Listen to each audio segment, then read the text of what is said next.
driverless cars are supposed to avoid accidents with lidar, which uses laser light pulses to detect hazards on the road, and other sensors such as radar and cameras. The new Uber driverless vehicle is armed with only one roof-mounted lidar sensor compared with 7 lidar units on the older Ford Fusion models Uber employed, according to diagrams prepared by Uber.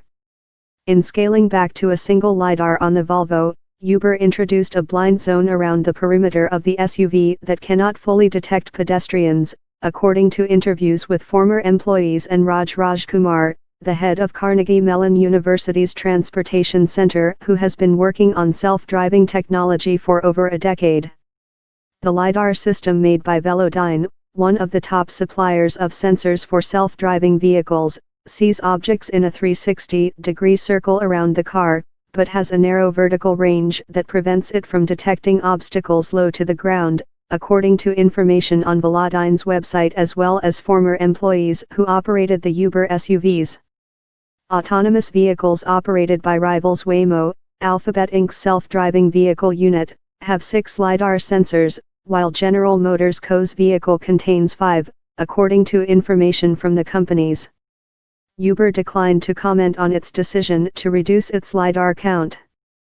In a statement late Tuesday, an Uber spokeswoman said, "We believe that technology has the power to make transportation safer than ever before and recognize our responsibility to contribute to safety in our communities. As we develop self-driving technology, safety is our primary concern every step of the way." Uber referred questions on the blind spot to Velodyne. Velodyne acknowledged that with the rooftop lidar there is a roughly 3-meter blind spot around a vehicle, saying that more sensors are necessary. The safety of Uber's self-driving car program is under intense scrutiny since Elaine Herzberg, 49, was killed last week after an Uber Volvo XC90 SUV operating in autonomous mode struck and killed her while she was jaywalking with her bicycle in Tempe, Arizona. The precise causes of the Arizona accident are not yet known, and it is unclear how the vehicle's sensors functioned that night or whether the lidar's blind spot played a role. The incident is under investigation by local police and federal safety officials who have offered few details, including whether Uber's decision to scale back its sensors is under review. Uber has said it is cooperating in the investigation and has pulled all of its autonomous cars off the road, but has provided no further details about the crash. Like the older Fusion model, Uber's top competitors place multiple, smaller lidar units around the car to augment the central rooftop lidar, a practice experts in the field say provides more complete coverage of the road. The earlier Fusion test cars used 7 lidars, 7 radars, and 20 cameras. The newer Volvo test vehicles use a single lidar, 10 radars, and 7 cameras, Uber said. Since Uber launched a self-driving car program in early 2015, it has hustled to catch up with Waymo, which began working on the technology in 2009.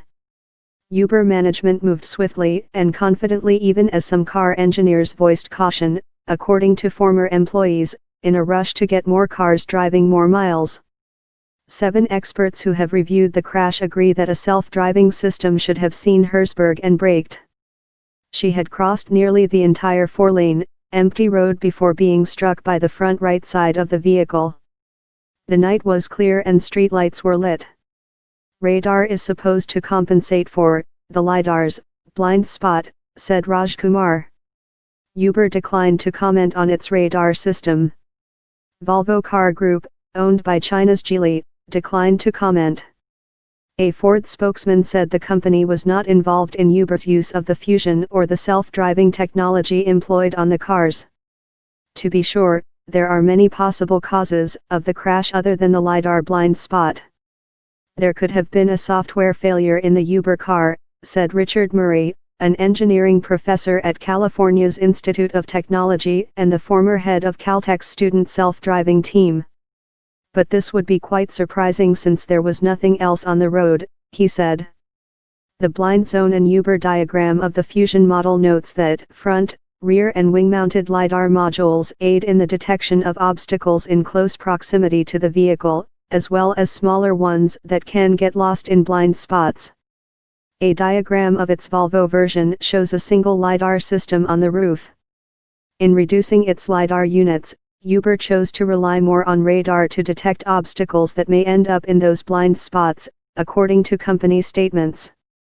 At Uber's September 2016 unveiling of its Pittsburgh self-driving car operation, it was still using the Fusions, but had a Volvo on display. Uber staff pointed to the sleekness of the SUV and the relatively small roof mount with only one lidar system, a more attractive upgrade from the Fusion, which had a bulkier look with more sensors attached to the exterior.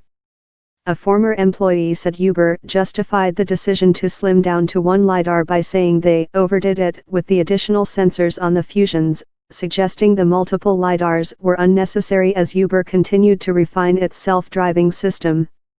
Uber's decision to move from the Fusion to a much taller vehicle exacerbated the issue of a blind spot from a single lidar unit, said former employees, because the lidar now sits up higher on top of an SUV, further reducing its ability to see low-lying objects, from squirrels to the wheels of a bicycle or a person's legs.